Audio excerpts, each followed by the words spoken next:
What is cinematography? The word cinematography has a misconception with what people think the meaning is. So I'm gonna give you the actual definition. The art and technology of motion picture photography. It involves such techniques as the general composition of a scene, the lighting of a set or location, the choice of cameras, lenses, filters, and film stock, the camera angle and movements, and the integration of special effects. When we start early on, we feel that anything that is slow motion is cinematic. There's many aspects of cinematography that I can touch on, but what I'm gonna touch on most today is frame rates. I'm gonna touch on the 3 frame rates I use and the reasons why I use them. And you'll see within those kind of my angles and my style within that. I've gone through many cameras. I've used many cameras from high-end cinema cameras to what I handle right now, which is the Sony FX3. So in today's video, I'm gonna be in 3 different locations, and each location is gonna be shot with a different frame rate.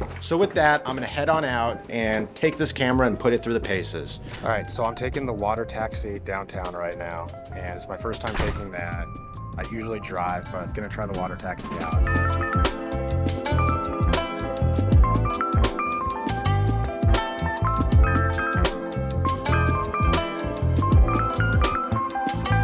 So the first way I'm gonna shoot is 23-975. And that is the film standard. That is how I'm gonna shoot out here in Pioneer Square. And I'm gonna capture just everything with that. And what you're gonna see, the main trends are the fact that there's gonna be little to no movement when I shoot. Everything is gonna either be very handheld, very still, or either on a tripod. I don't have a tripod with me, but it's gonna be handheld, very still, very little to no movement. And this is also a lot of times the frame rate I do when I'm shooting on a Ronin because it's completely still. So with that, 23-975, the standard in film. So here we go.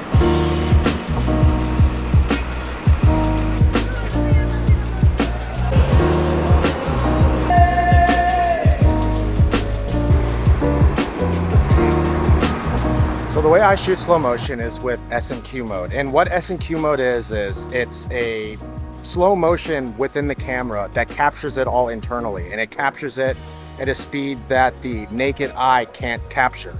And what it does is it's still spitting out your slow motion at either 30 frames per second or 23-975, whatever your native frame rate is. It's slowing the movement down in camera. So you still double your shutter, but it's spitting out the video in slow motion out of the camera. So you don't have to slow it down in post. And that's ultimately what S&Q is. But how it works for me is really the fact that this is where I involve movement. This is where I involve speed ramping in the post-production process and all of those things. So with that, I'm able to kind of control the speed and play with speed and have it really be a style and effect I use within here. So you're gonna see a lot of movement, a lot of rack focusing, and all those things. And that's just the beauty of being able to shoot in slow motion. So with that, let's head through Pike Place.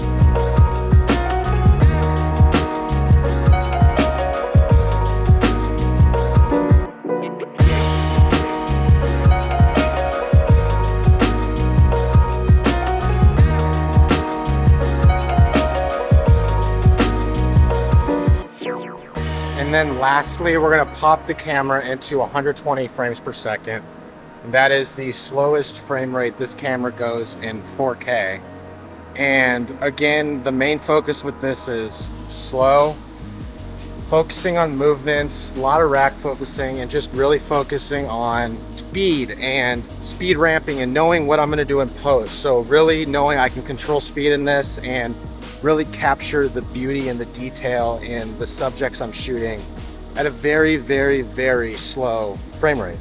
So 120 frames per second in S&Q, here we go.